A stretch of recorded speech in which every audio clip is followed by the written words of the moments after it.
top story for this morning, and that is the Duterte camp requesting for an interim release from the ICC. To talk about that and more, we have Atty. Neri Colmenares joining us via Zoom. Good morning, Attorney. Welcome to Morning Matters. Hi, Gretchen. Good morning to all your viewers. Okay, Attorney, that news broke last night, the Duterte camp asking for interim release, but the more shocking concern for the prosecution is, or the lawyers for the victims rather, particularly Attorney Cristina Conti, is that the prosecutor is open to this, that they will not contest that interim release. Your thoughts? Well, actually, the statement of the defense is that the prosecutor will not oppose if Duterte follows the obligations in Annex A. But if you notice, the entire defense application is littered with answering the objections of the prosecution, because Duterte is a flight risk, Duterte can intimidate witnesses, and Duterte can, of course, not follow the orders of the court later if he's released. So this is not yet over, Gretchen, in the sense that we will await, of course, the comment of the prosecution. And secondly, that this is still something before the pretrial chamber, which, of course, as counsel of the victims, we will oppose. There is still a process to be undertaken. So what is noticeable in the defense application is that now President Duterte is asking for humanitarian consideration. He's now respecting and saying human rights, my human rights, dictates that I should be released, which is ironic, Gretchen, because he never listened to the plea of the victims for humanitarian consideration and human rights during his term. So I think that will go against the decision, that will go against the application of President Duterte. And I would like to think that the pretrial chamber will not necessarily give in immediately to the request of the defense in this case. Wait, Attorney Neri Colmenares, of course, is counsel to the victims in this particular case. Pero sa ngayon, undisclosed country ang pinag-uusapan. Meron po kaya kayong haka-haka kung saan po ang kanilang request? No, I don't really know which country will do that, because this is a big obligation for that country. The promise of the defense here in this application is one. He is going to obey the orders of the court. Two, he will not intimidate witnesses and investigators and lawyers. And three, that he will not escape.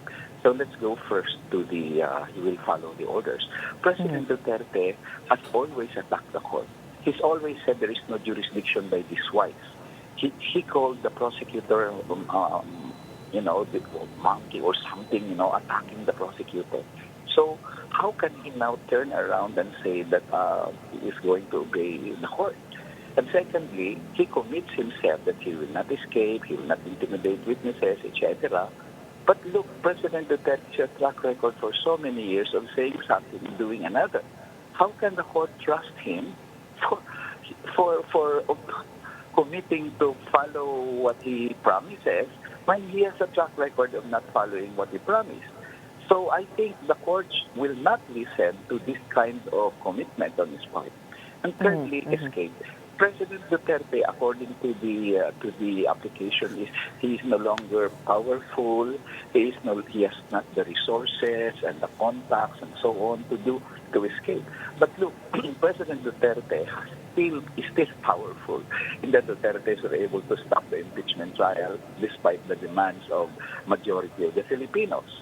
And secondly, they won a lot of seats in the last election. He is mayor of Davao. Can he not intimidate witness? He can. He is mayor of Davao, despite the fact that he won overwhelmingly in Davao. So, for me, all these commitments about following the ICC orders, because he doesn't want to go to trial. The moment the charges are confirmed, Gretchen, and a trial will ensue, President Duterte has no evidence to present in the trial that will acquit him. Anong ebidensya niya ilalagay doon na wala siyang kinalaman sa AGK? I don't see that. So, the moment the trial is confirmed, I think escape is now a possibility. He can return to the Philippines and he thinks he will be safe here because he has a lot of supporters here. Is there a way that he can return without the ICC knowing? Of course, yes. We have seen how Philippine territory can be entered by anybody. Diba? I don't see all these things alleged by the defense is for us as lawyers of the victim is contestable, and we will contest that before the pre-trial chamber. We will consult with the victims. We will study the application. But we will oppose it in the ICC and have a strong comment with the prosecution on this, especially if there is an obligation that we believe Duterte will not follow with regards to the ICC. So you will submit an appeal to the prosecution to change their mind in terms of opposing this interim release. Tama po ba? Actually, we don't even know if it is true. This is still an allegation of the defense.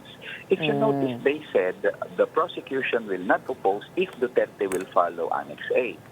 Here comes. Then the defense submits Annex B, which is not Annex A, meaning to say the prosecution, according to the defense, already said, okay, we're okay with that as long as he follows the obligations under Annex A. But then the defense says, well, we're going to submit Annex B, which says otherwise, less obligations and other commitments. So I don't see the prosecution still agreeing to the counter proposal of the defense that instead of the obligations enumerated by the prosecution, the defense is asserting that it should be another set of obligations. We don't know what the obligations are. They did not attach the annexes. But there is a counter proposal on the part of the defense. So we're not yet sure if the prosecution will agree to the counter proposal of the defense. In any case, the victims will still intervene or file a comment with the pretrial chamber. It's up to the pretrial chamber if they're going to listen to the victims, but we're going to be actively opposing this because we don't think President Duterte is qualified under Article 58.1 of the Rome Statute. 58.1 says that maybe you can have your interim release if you will not escape or be a flight risk, if you will not endanger the investigation of the court, so for example, intimidating the witnesses, and 3, you will no longer commit crimes.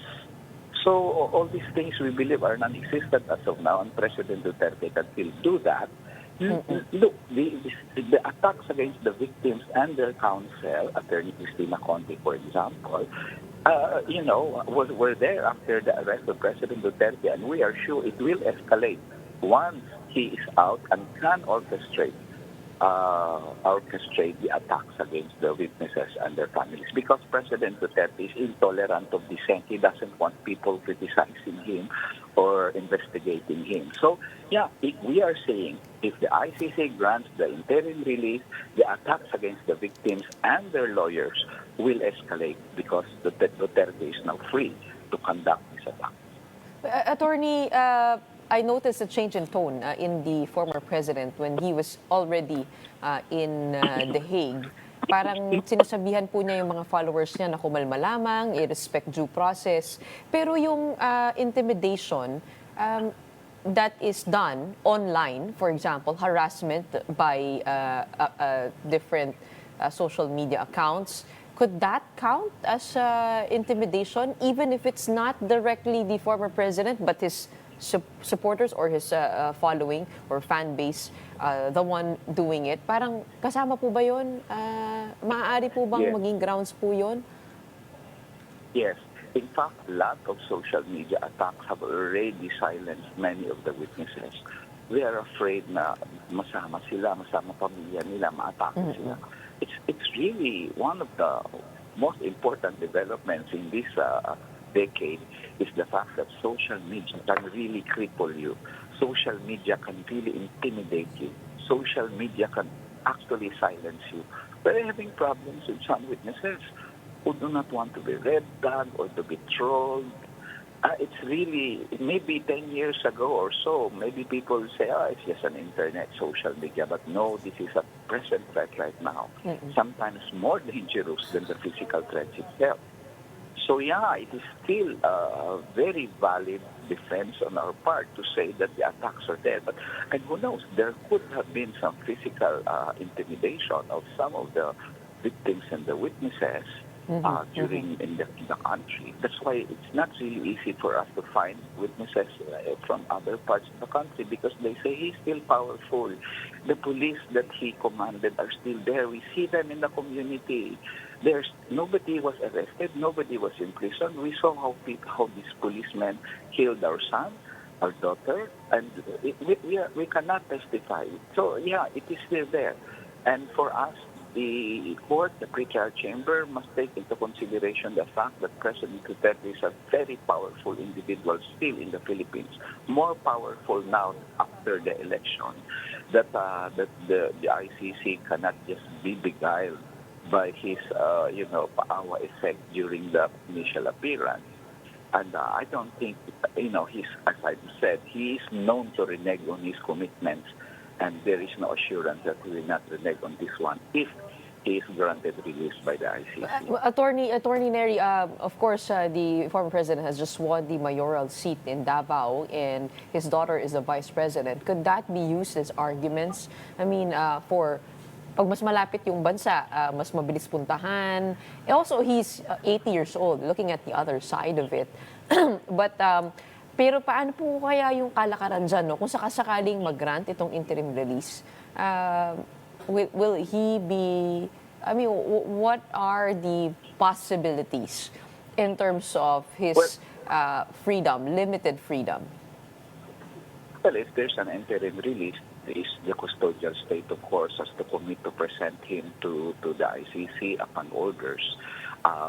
And then the court will review the interim release every 120 days. That's according to the rules of procedure of the ICC, under Rule 117, 118 of the rules of procedure, and of course, Article 58 and 60, which we believe is he is violative of Article 58, 59, and 60. So we think we will oppose that on those grounds. But yeah, that's the thing. It can be reviewed still, of course, every at least 120 days, depending on the court, whether or not the interim release will continue or not continue. So he promised not to speak in public, but of course he can always say the message to his family, and his family can always mention that in public. The ICC should know how tricky President Duterte's commitments are. He may not directly be saying as stated in public, but all his messages will surely be, given to the public and to his supporters, and that can not only in relation to the case, but even inflame the conditions here in the Philippines, which is already politically divided as of now. So it's not only a threat on the ICC case, but his interim release can also be a threat to the stability of this country, Gretchen. So for all those reasons, I really hope the prosecution, of course, the victims will oppose it, and even the Philippine government who cooperated with the ICC, if they really want to, they should also oppose this, because this is, of course, also a threat on the stability of this country further because of Duterte's, means to do it until now. And we will gather, of course, also support from international human rights and human rights organizations, and for them to express their opinion also on this issue, because that's really very strange that a powerful dictator who killed thousands during his term is now saying, I will no longer commit a crime, I will follow the ICC. For us, there is no factual basis on legal basis for the application of the defense for the interim release. Let the trial ensue, begin. Otherwise, parang impeachment na rin ito. Hindi Correct. pa nagsimula ang trial, release na. Oo nga ho parang, sabi ko nga, parang impeachment po yata pinag-uusapan natin kasi escape trial na Yes. ang nababanggit oo. Pero Yes. actually, But- attorney, we have yet to hear from the prosecution team themselves. As you mentioned, it is still the defense speaking on behalf of everyone. But thank you so much for speaking on behalf of the victims. We have Attorney Neri Colmenares, of course, counsel to the EJK victims, and we await the response of the prosecution. In the meantime, maraming salamat po for spending time with us this morning. We are Morning Matters.